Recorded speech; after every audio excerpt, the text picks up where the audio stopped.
We are back for another live trading session where we'll be trading micro gold futures. If you joined a second ago, sorry for the technical difficulties. I had to make sure the chat was up and ready to go. But we're trading gold futures.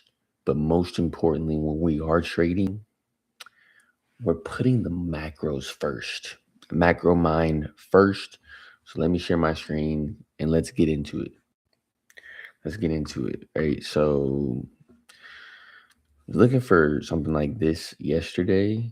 Did not get what I wanted. So you see I'm currently in an $800 drawdown on this trading day. If you were with me last Tuesday, you saw that I was trading my 50K combine from Top Step. Since then, I did pass it, and so this is a express funded account, which means now I'm able to actually receive payouts, given that I hit, certain targets and whatnot. And that I'm not really looking to go over that in this live session, but I wanted to show you guys something just because I'm all about transparency, right? And so these are all the trades that I've taken so far, right? So I've lost 6 trades and I've taken 7. You see just above my risk threshold on these 2 trades here, which tells me at the very beginning, the first 2 trades I took, I did trade my system, my execution. My execution has been great, but it's been the trade management side of things and then the closing out of my trades when the market hasn't validated me. Because my risk threshold is $250, I understand it may spike really quick, to 260, 270, right? However, you know, considering just thinking about it without the what ifs, right? This tells me that these are trades that I was hopeful, right? Because I had the area where the market would invalidate me. I wouldn't have taken the trade if it was over $250, right? So I personally know that I had an area on the chart where I was accepting invalidation, and that was $250 or less, right? And so the fact that these are over 250, I was hopeful when price got to that area on the chart, right? Like for example, let's say price got here, right? This is my area of invalidation if it breaks this. And so once I see that, I'm like, okay, I get hopeful. I'm like, all right, price didn't like aggressively break through. Let's see if it wants to come back down, right? Or come back up, right? So you see those are 2 times where I definitely was hopeful, but I show you this to show you how unattached I am to the results and how attached I am to the process, right? And that's what these live sessions are about, is to talk about the process, to show the process, and I am completely unattached from the outcome, from the result. Just because I know VXT, right? When I do things in a certain way over a long enough period of time and doing that way every single time, I'm creating an environment for me to be successful. Right? I'm creating that environment for me to be successful, and that's exactly what I'm doing now. Creating that environment for me to be successful. Period. So I am, yeah. We have some news on the horizon today. It won't interrupt our live session, but we do have some news on the horizon. It could slow down the momentum we get from our live session, but I'm not going to let that be the case. Um, like I'm not gonna let that hold me back. Let me say that way. I'm not gonna let that hold me back. And I will say too, and this is just my personal opinion, and I could be completely wrong about this, and I'm okay with that. If you have a better opinion, then feel free to drop something in the comments, right? But that's why we do live streams, is for us to share our opinion.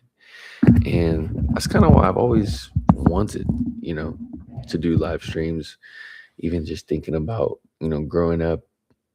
This was like my type of vibe, to just share my opinion on the things that I care about from my perspective, because I believe my perspective and our perspective as Bloom and between me and Q, just how I know each of us is unique, right? We look at things in a unique way, in a way that can make sense to anybody that likes to understand the pieces of the puzzle and how the puzzle fits together from a logical, practical sense, a logistical sense, a analytical sense, right?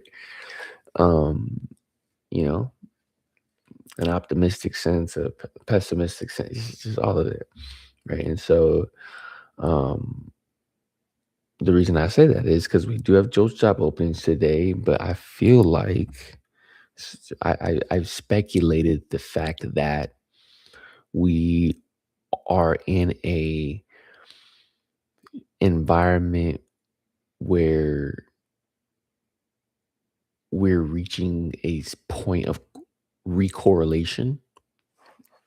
I say that because in the past, right, and I'll even share my screen. In the past, we have not been seeing any type of correlation in price movement between gold and the dollar.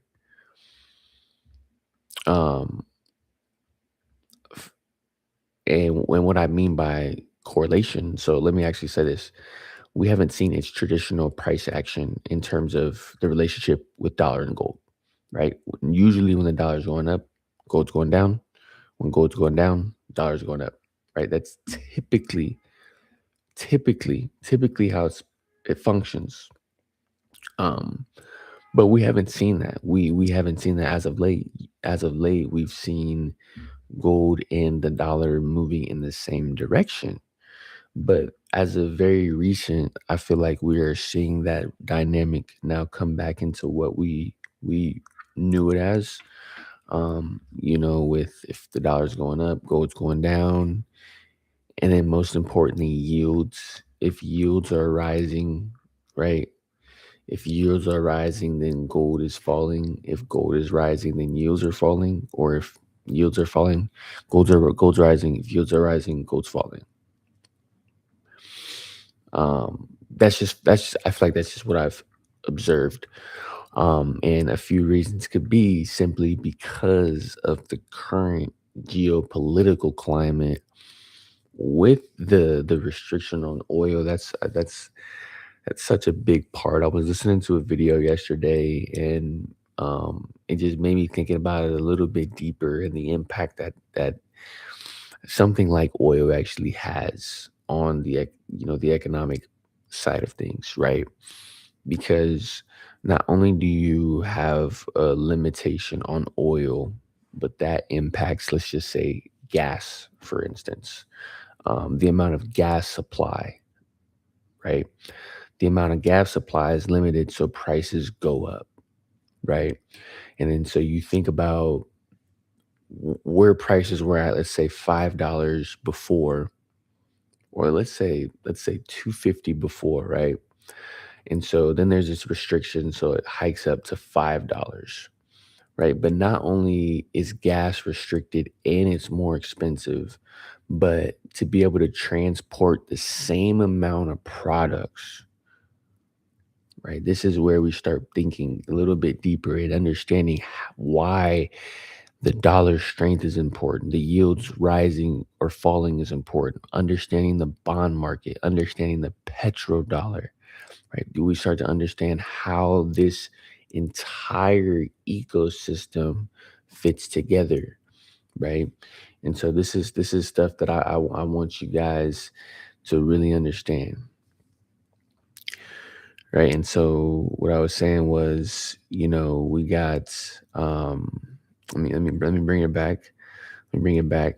We're talking about the the prices of gas, transportation, right? And so that's where it starts to get even more impactful. That's where we start to see rise in costs for goods and services is not necessarily because we saw the rise in oil prices, even though that's like the denominator, but the numerators start to change. And so the reason I brought up trucking is because to get the same amount of goods, now it's costing you twice as much than it did before. It went from 250 to $5. It's costing you double what you're paying before as a business to import the same amount of product, to export the same amount of product,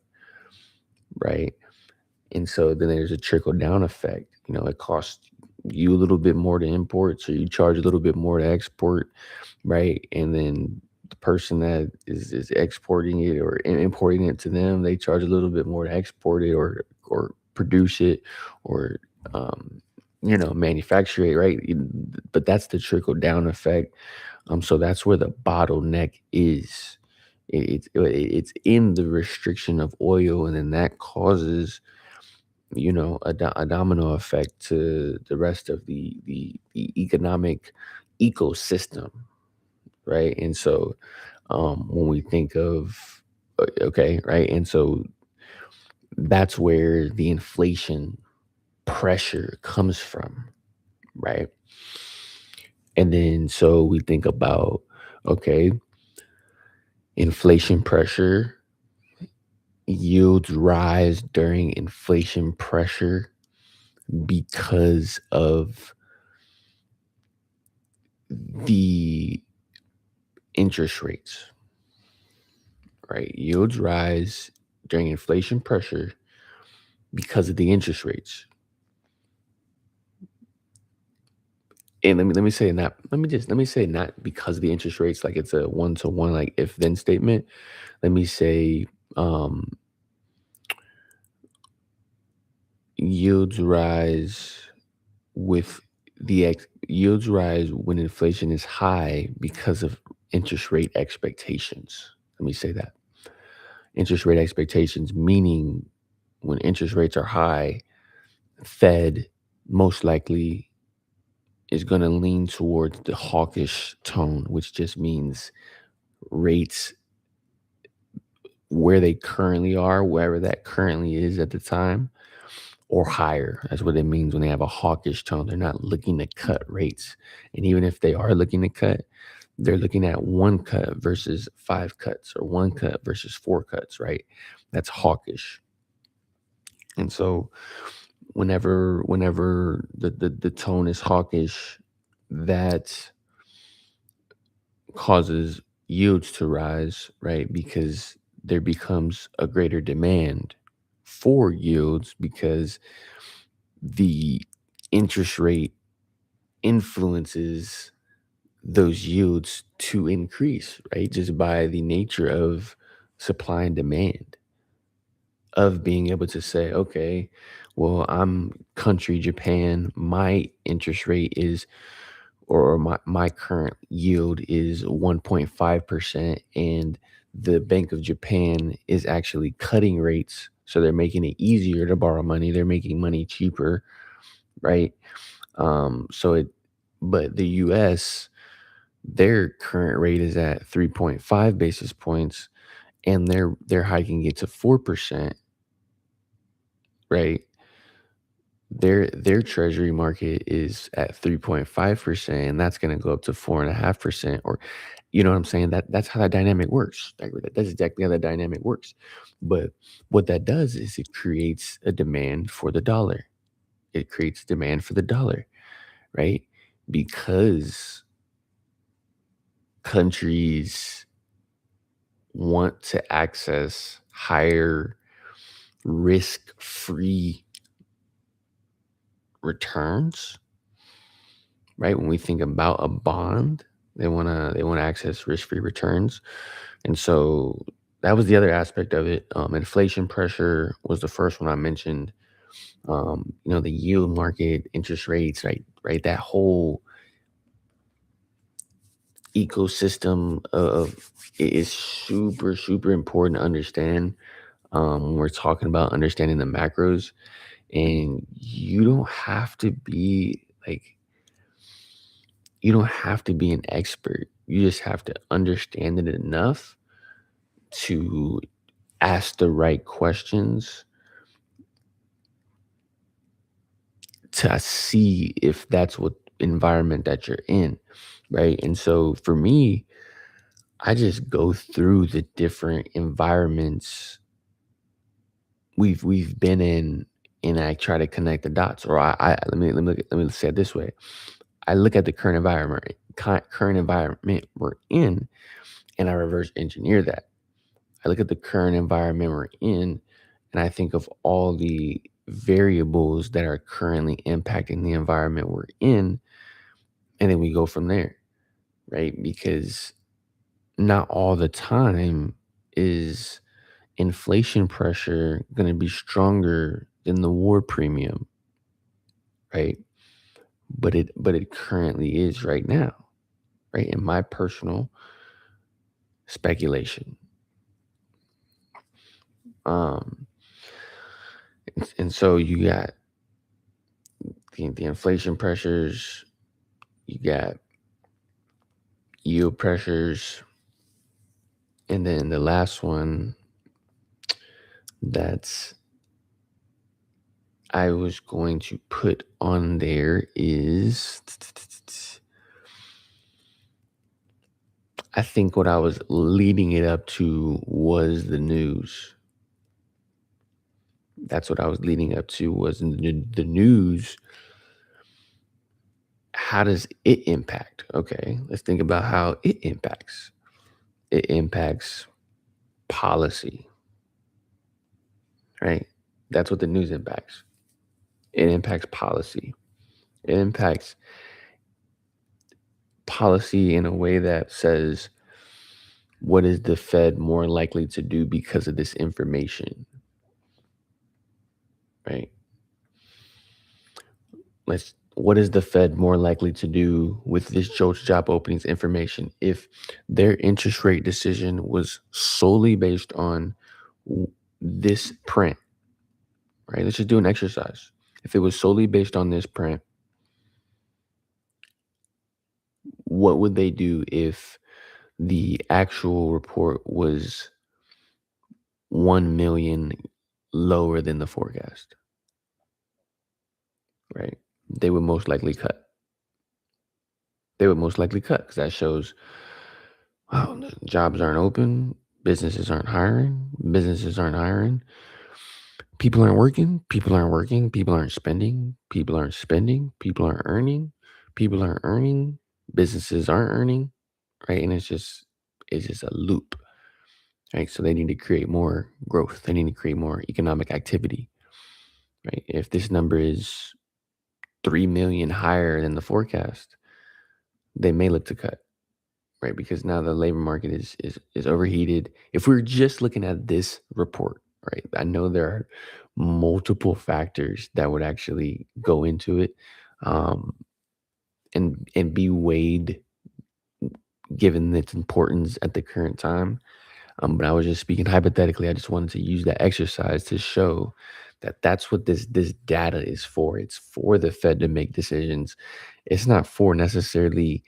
The thing is, that's what's so fascinating. This information is not for investors to make decisions.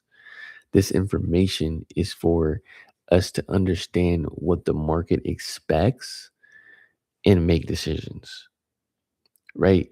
Like, or what the Fed expects. Like, what is that? How does that impact the Fed? How does that? This is just a clue. These data points are just a clue to lead us in the right direction, to follow the right, cookie breadcrumbs. I was gonna say cookie crumbs, right? That's what that data is for, and so that's how we can use that data. Um, not getting much here. So that's it. Those are the factors that I'm thinking about right now. That I'm looking at. Inflation. Okay, inflation's out of hand. Why is it out of hand? Because of oil. What's going on with oil? Well, there's the Strait of Hormuz. Okay, so now I'm gonna be locked into what's going on with that. right? How's that impacting? Well, it's 20 barrels a day. Well, the world produces or needs 92 barrels a day, right? And of course, there's a back pile. So, um, I'm just thinking about all those things. So the demand goes up, right? Price for things go up. Okay, I understand why inflation is out of hand, right? I understand why gas. I'm not going to say inflation is out of hand because I only have a view from my lens, but gas prices are definitely high. But I can see why, right? I can very easily understand why based on that, right? And so, okay. So then I think about what needs to resolve. Well, definitely the Strait of Hormuz, like that just needs to get opened. And that could just be the first step towards resolve. So now I'm monitoring anything that happens with the Strait of Hormuz in regards of it reopening or becoming more and more restricted, right? And I saw something today, just a little bit ago about. Let me see if I still got it, about there being no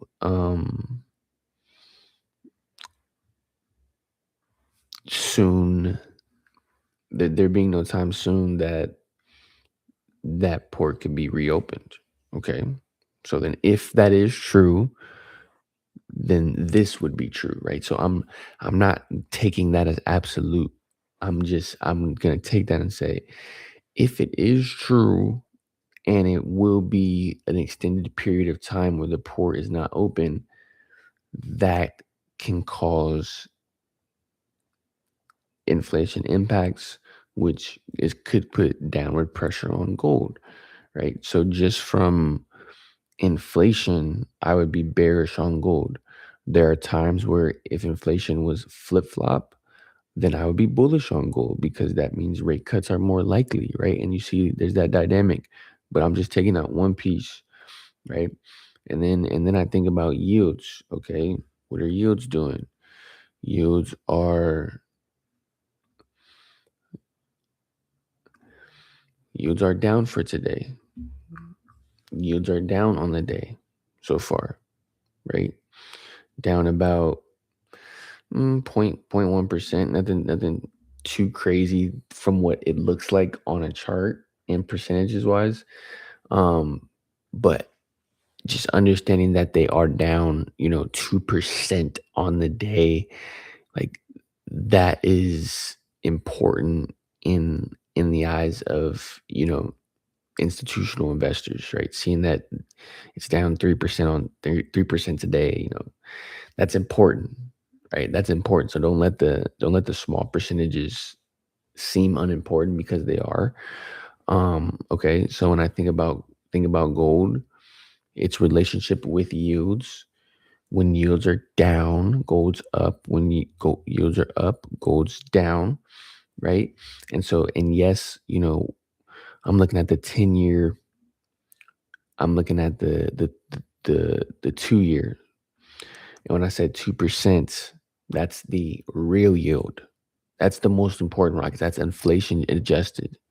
That's the real yield, 2%. So investors right now can earn 2% on their investment, right? Guaranteed, fixed, guaranteed. Well, not guaranteed because it fluctuates, but whatever the bond is being offered at, auctioned at, right? But that's down from 2.1% on Thursday, on Friday, right? And so it is down. It is down, which does support gold in a bullish scenario, in a bullish direction. Okay.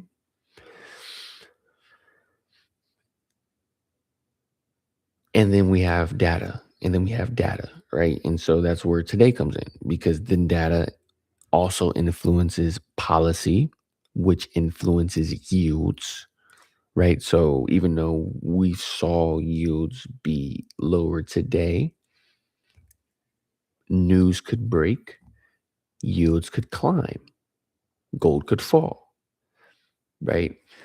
Or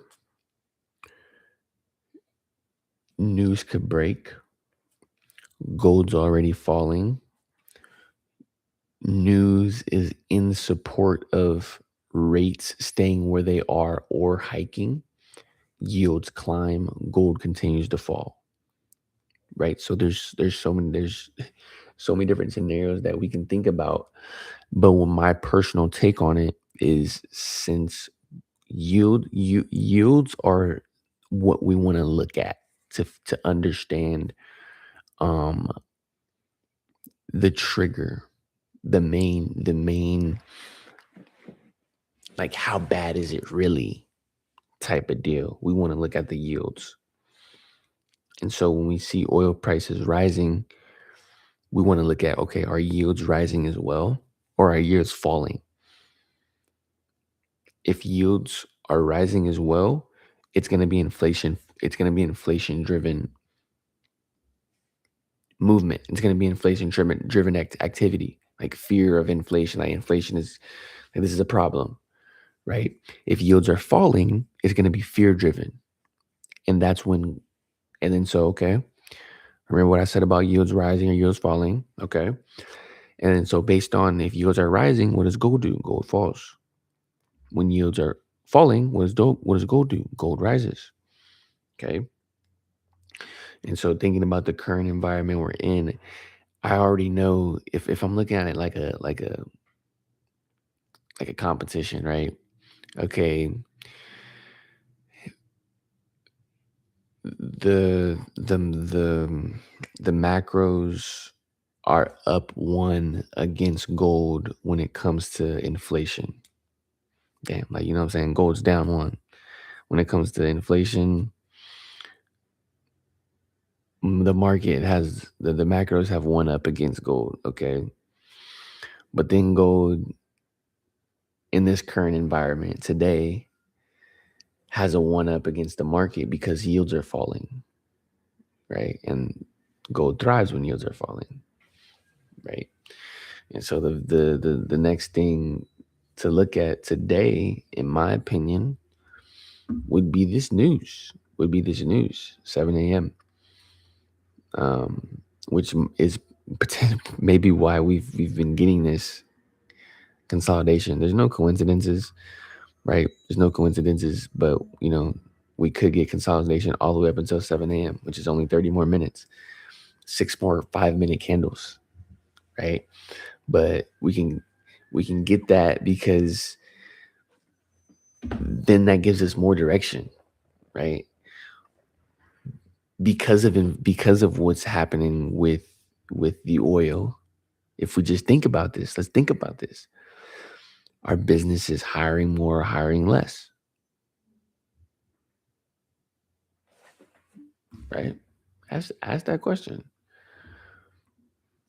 If we think about what we talked about earlier, how the oil, the supply and demand, that entire um, process, how that impacts the chain, like how it's a domino effect of what it impacts. Then just ask the question: are businesses hiring more because of that, or are they hiring less because of that? The answer is they're hiring less, simply because they're making less, right? They're not looking to take on any more overhead, right? By hiring, adding $35,000 to the payroll, or $50,000 to the payroll, or $20,000 to the payroll. Like, they're not looking to add that to the payroll because they're already losing to get the same amount of products they were getting to make that same amount of profit. They're having to spend another 10% more, right? 10% is not much on $100, right? But 10% on, $10 million, right? That's a milli. That's a milli, right? And that's a lot of money. That's a lot of money. You know what I'm saying? So that's how we have to think about it, without even seeing the print. Without even seeing the print.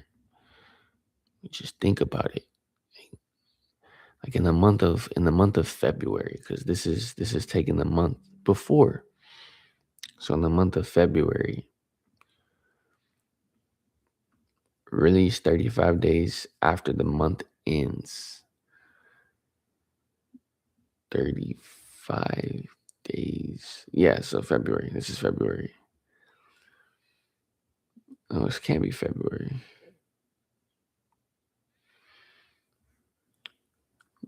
Yeah, this is definitely February, but it says released about 35 days after the month ends. Maybe that's including. I don't know. I don't know, but that's kind of how I'm thinking about that. And I don't know if, and like I said earlier, I don't know if that's the right way to look at it. That's just how I'm thinking about it, and then I'm gonna take how I'm thinking about it. I'm gonna see what happens today, and then I'm gonna move forward, right? Because this could be from February, and now we have to think: was this even going on in February? No, it wasn't going on in February, right? The port hasn't been closed since February, hasn't been for, it been a month. Okay. So we think it wasn't closed in February. That would mean if we did get a lower print than forecasted, that would mean the job market was cooling before the port closed. Okay. And so if we think about it exactly how I just said, because businesses are hiring less due to the oil restrictions and the oil shortage, we can assume that this the number for this month, for March, is going to be less than the number for February. We can assume that.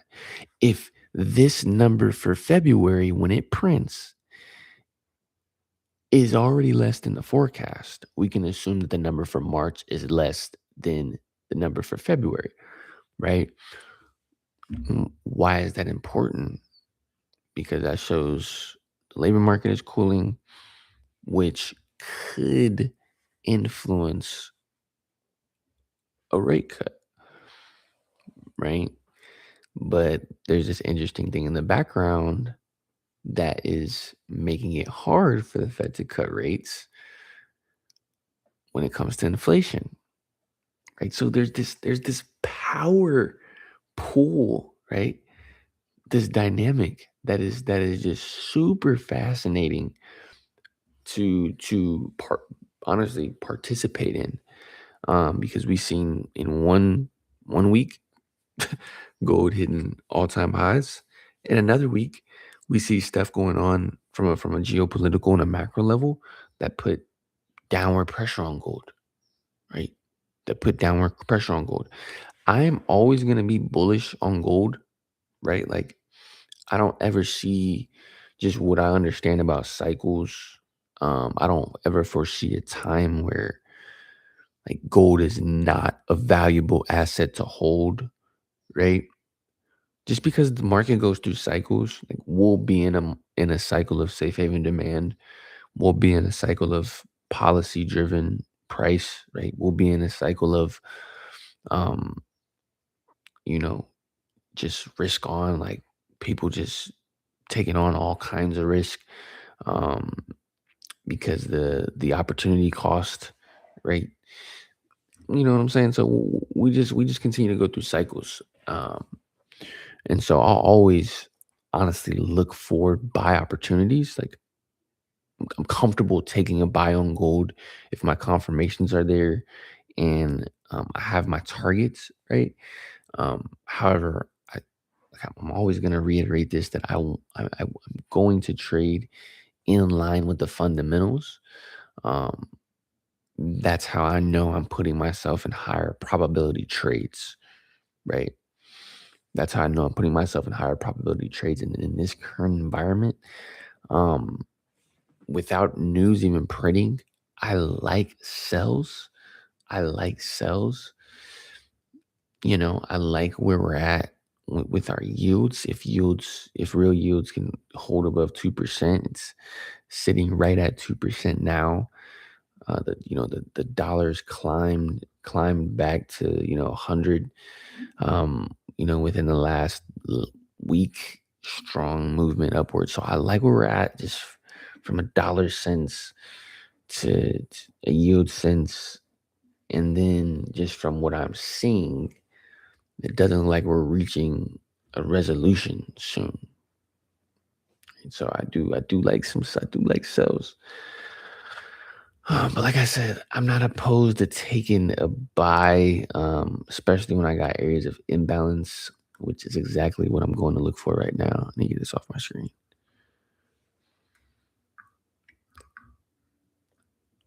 Do you got some areas of imbalance up here?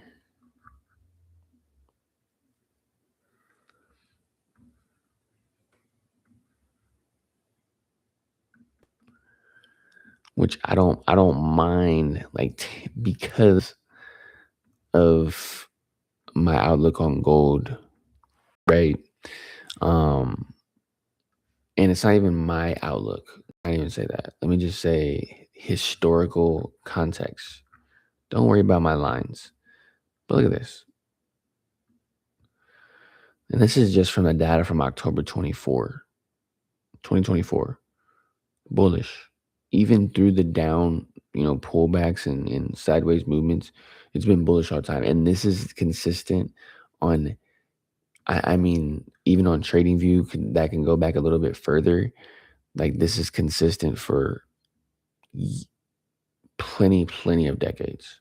Bullish, right? And so, um, because, and then so when I think about that a little bit deeper, um, I just think about the concept of imbalance and how imbalance is created in corrections, it's created in breakouts, it's created in strong trending price action, right? And so, because gold's historical price action has been bullish in terms of imbalance, I feel like we could say that it feels more buy side imbalance than it does sell side imbalance. I think we can say that gold feels more buy side imbalance than it does sell side imbalance. Like, look at this. This is just since 2024. Can we say that there's more buy side, that there's more, it feels more buy side imbalance than sell side imbalance?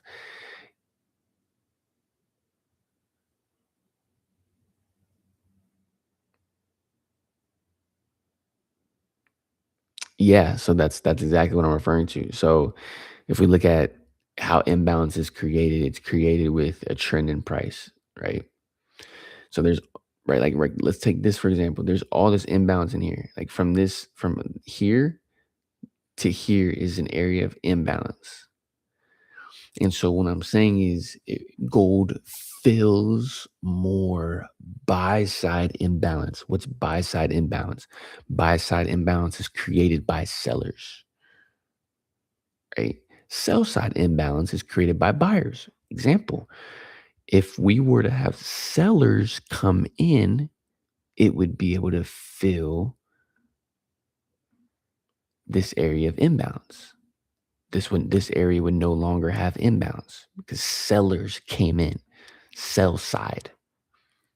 Buy side imbalance is just the opposite, right? Sellers create that imbalance. So buyers come in, right? So if we take this, for example, sellers came in, buyers came back in. On this candle, if we just look, because this is on a weekly. So if we thought about this on a daily scale, this was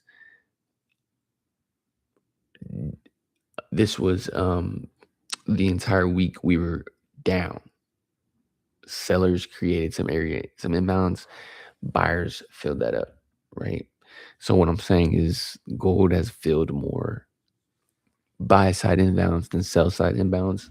That's just me saying that whenever gold has sold off, it also has completely bought up that entire area.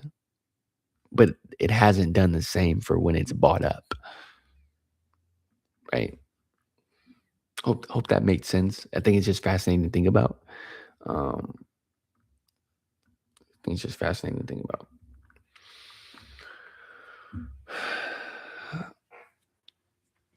So let's see what we got. We got neutral on baby pips meter. Oh, actually, we're about 66 risk on the baby pips meter.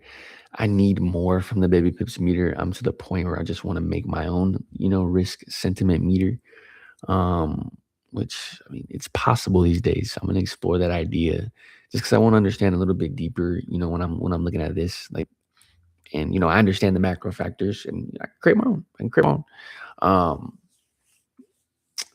but typically in this environment, downward pressure on gold in a risk on environment. Risk on environment means investors are looking to take on more risk, right? They're looking to take on more risk. They're looking at how much their $1 costs 2 weeks from now, given their current risk state, right? How much is that asset worth 2 weeks from now if I purchase it today? And that's what they're looking at. And they're going to take on more risk, right? Even though they can go get, a 5% return on their government debt that they buy, which is just US bonds, right? Just government debt. Yields, bonds are both the same thing. It's just government debt. You know, Investors can go get 5% doing that. They need to make sure whatever they do besides that is worthwhile because those are risk free returns, right? FRFR. They're looking for those risk free returns. That's what they're seeking. That's what investors are seeking. That's what institutions are seeking. That's what pension funds are seeking. That's what what's the other one? What's the other one? University endowments, right? University endowments are seeking. You may be thinking, what's a university endowment? A university endowment is a permanent invested pool of donated funds designed to support a school's mission in perpetuity with returns used for scholarships, faculty positions, research, and operating costs, right? When we talk about macro mind first, we're thinking like the institution. I don't ever care what this says up here. I promise you. I promise you, because I know it's all about the process and it's all about my risk management. I've seen the odds play out, right? I can't predict the game of probabilities. There's there's definitely a possibility that I blow my account every time, right? But I am I am confident in the fact that I have a highly probable system. However, that series of high probability outcomes are distributed, I know that my edge is highly probable, right? And so I don't get bogged down by the outcomes that I didn't want, no matter how many times I've lost, 6 of my last 7. No, no, no, no. As long as I can control, as long as I can keep control of my entries, I cut the cord, right? I follow my system, I take perfect entries, right? It's I'm gonna be fine because I put the macro first, right? I put the macro first, right? I'm not chasing trades. That's why I say I'm trading with the fundamentals. And so when I'm bringing up stuff like pension funds and university and endowments, right? We're talking about institutional approaches. They have mandates on what they generate in returns year over year that they have to hit. They have like standard operating procedures. Like we're talking about stuff like legal doctrine within their systems that say this has to happen, right? They have to be able to project paying out that 30-year-old teacher her pension fund in 30 years. They have to be able to project that accurately and with consistency, right? So when we're thinking about the macro puzzle, this is why the macro puzzle is so important. This is why understanding rates and understanding policy, and understanding yields and understanding inflation and just understanding how the macros move the market and how the market interprets the macros, right? This is why the entire dynamic is so important, right? The entire dynamic is so important. And like, trust me, guys, you're not going to be able to learn everything.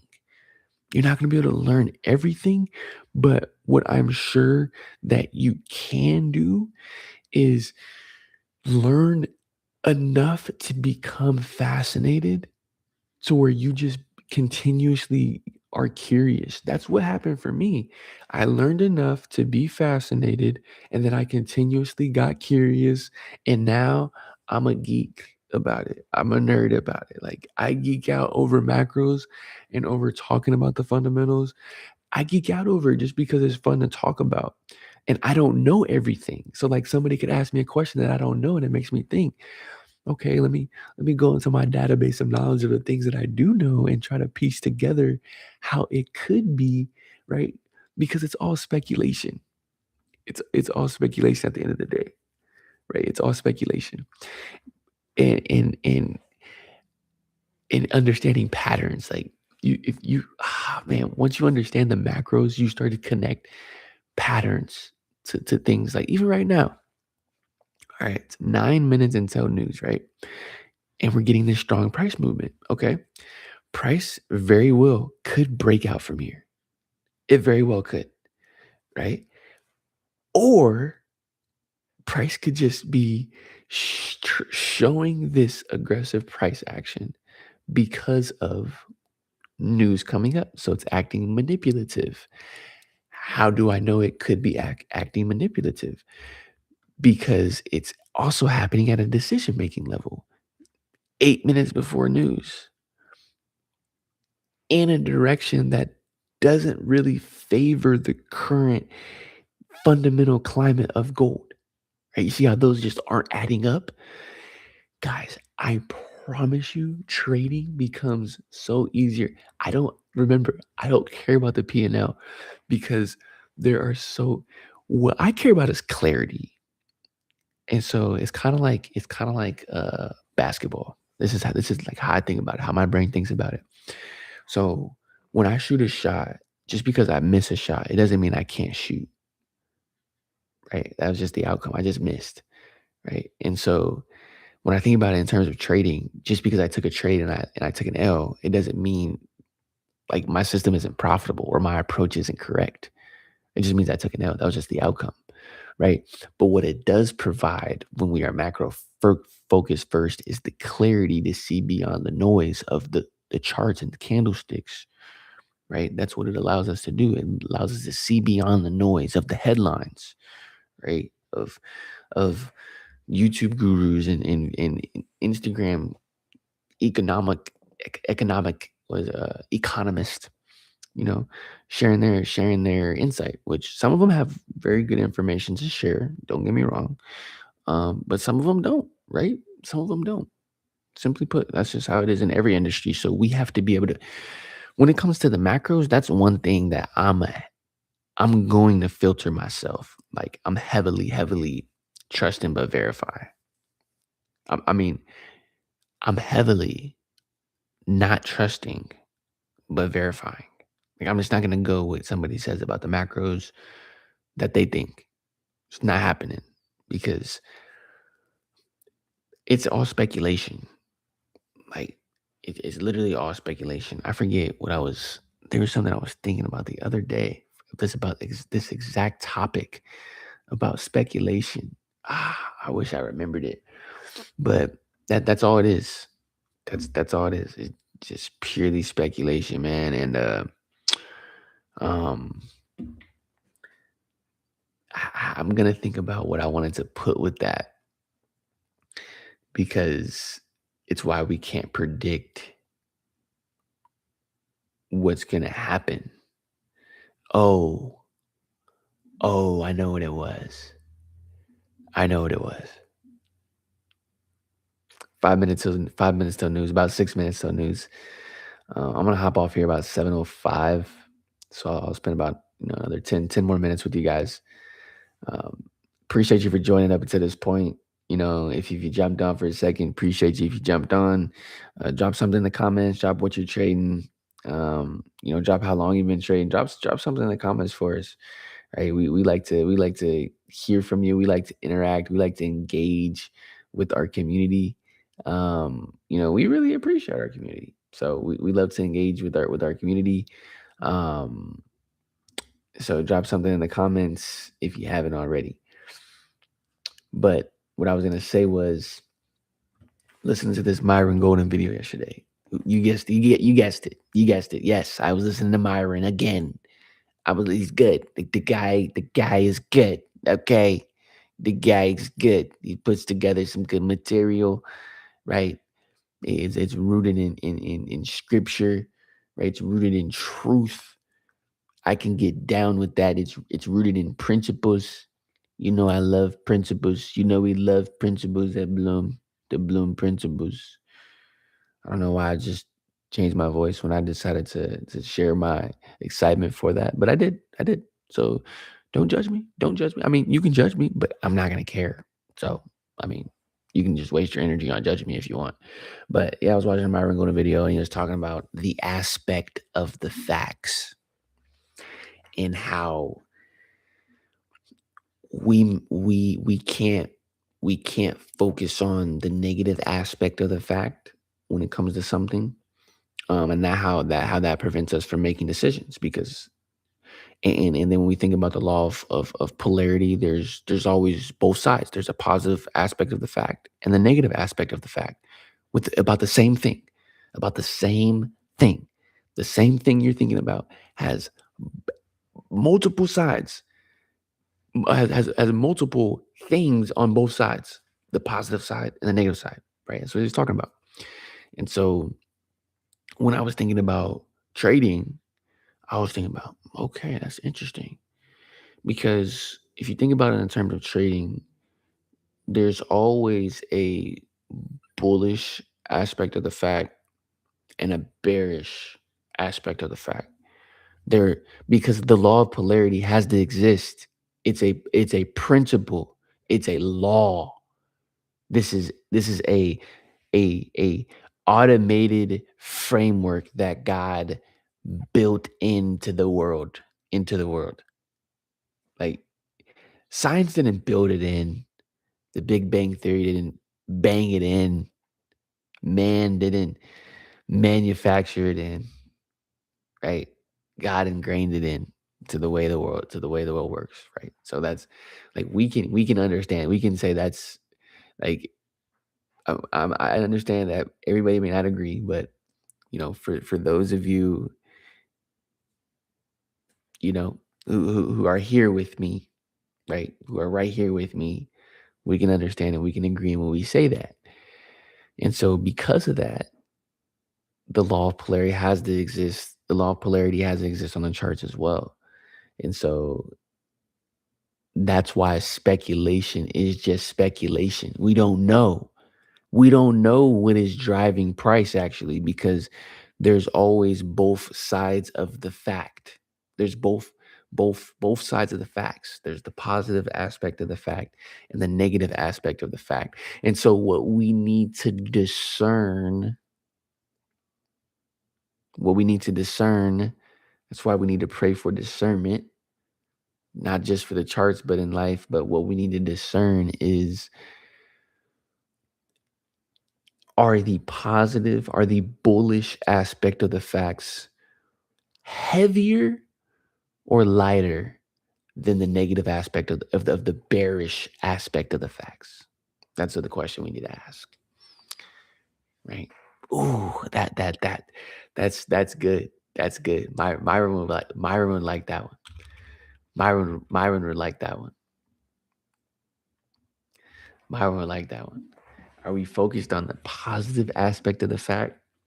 Are we oh wait, let me put it in. Let me put it in. Let me put it in Bloom CEO Marcus. Let me put it in Bloom CEO Marcus terminology. Are we focused on the bullish aspect of the fact or the bearish aspect of the fact? Which one is heavier and which one is lighter? Think about that though. Think about that.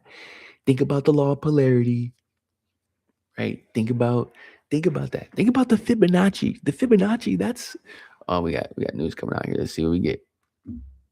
Let's see what we get. I can't see the chart right now.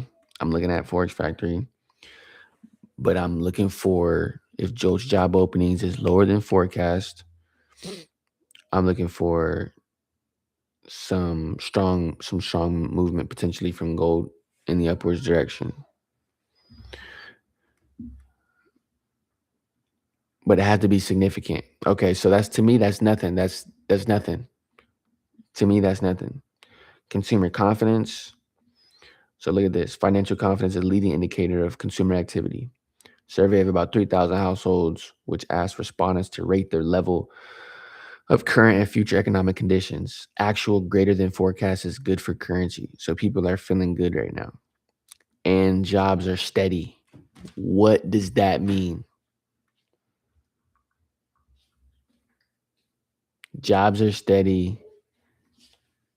Consumers are feeling good. Regardless of what it says on the chart, this is where I'm so happy with where I'm at right now in trading is I put myself in high probability opportunities. Regardless of what was happening on the chart right now, those aspects of the fact, right? You're about to, because I love that framework. I love thinking about it that way. Those aspects of the fact are not in favor of gold being bullish, right? Jobs are steady. Consumers are feeling good, which says what? There's no need to cut rates. Jobs are steady, right? That doesn't influence rates being cut. It's not like the labor market is under pressure, right? It's not like the print was. There's nothing like off the radar that is happening from an economic standpoint that wasn't expected. So when we're putting ourselves in the minds of the Fed isn't sitting there thinking like, "Dang, did you see that print today, pal? Did you see that print today for Joe's job openings? Yeah, man, what are we gonna do?" No, they're not thinking that. They're like, "Okay, we're in a good spot, right? We've our projections are in line, right?" And I think that's really important for us to have in our back pocket because once again, it's just an aspect of the fact, right? But that's something that's really important to have in our pocket. What are you doing?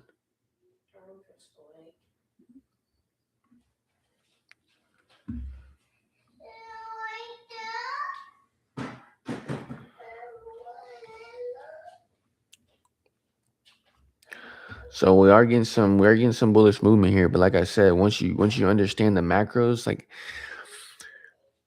I can't I know it's not if we just think about it from a logical sense, it's not logical for me to say it increases my probability by taking more opportunities. Just like mathematically, that's just not logical. And so if I can increase my probabilities by taking less opportunities with having a framework that says this puts me in a higher probability trades if I take my opportunities in this way, then I'm going to do that. And one of those ways that I have identified through my personal experience, through my personal blowing in succeeding of accounts, right, is not trading against the fundamentals, right? And you just heard me say a little bit earlier that I'm bullish gold all time, right? And so there may be times where I take a buy and In those times, I'll either profit or learn a lesson, but my lesson will be controlled from a risk management sense. My lesson will be controlled from a risk management sense, right? And if it's not, and I blow my account because of it, I'm gonna refer back to that lesson and I'm gonna know why. You know what I'm saying? Like there's not gonna be there's when we're being students, there's nothing that we can't use as a feedback loop, as a way to learn, right? And so I'm not gonna take this buy. I have this area of imbalance marked up. Price could very well fill that area of imbalance.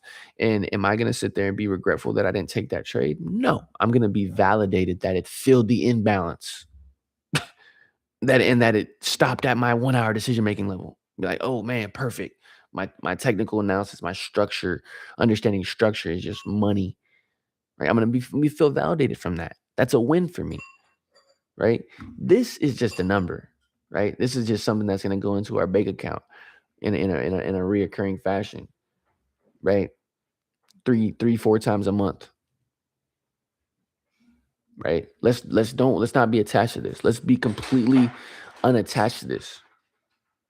There's something I was watching a video, this video on AI stuff. Boy Q sent it to me, but he said something about being completely um, removed and unattached, and I forget what he was talking about in that aspect. But in this light, let's be completely removed and unattached from the P&L. Be completely removed and unattached from the P&L. Right? Be rooted in the disciplines and the principles of trading and the fundamentals. And remember, the law of polarity exists. Remember, there's a bullish aspect of the fact and a bearish aspect of the fact.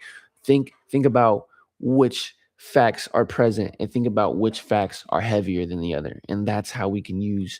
And then once we think about that, once we come to that conclusion, we can vet our conclusion, right? Because then we can see it on price. We can check out the yields and make sure that we're mapping this out correctly. And if not, what is incorrect about how we're mapping, right? But be a student and really, really refine the process. Because trust me, once you refine the process, trading becomes so clear. Trading is so clear for me right now, right? And I know much quicker when I'm not acting according to the plan than I have before, right? I'm not perfect, right? But I'm progressing, and that's the point of it all, right? That's what it means to bloom. It's progressing, it's growing over time, right? We're focused on the roots to bear the fruits. It's Bloom CEO Marcus. I appreciate you guys for joining today. Go ahead and hit that subscribe button. Share one of our videos with someone. Maybe it'll help them. Maybe it won't. Maybe it'll give them a good laugh. Maybe it will give them something inspirational to take on to their $1 million future. But do it anyway. You never know who you can help. But Q will be back on Thursday, as my little girl's really, really trying to get my attention. So I'm going to stop ignoring her because I don't like when I ignore her because I feel bad. It's because I don't want her to feel bad. So I'm going to see you guys on Thursday, and I hope you have a blessed day. Peace.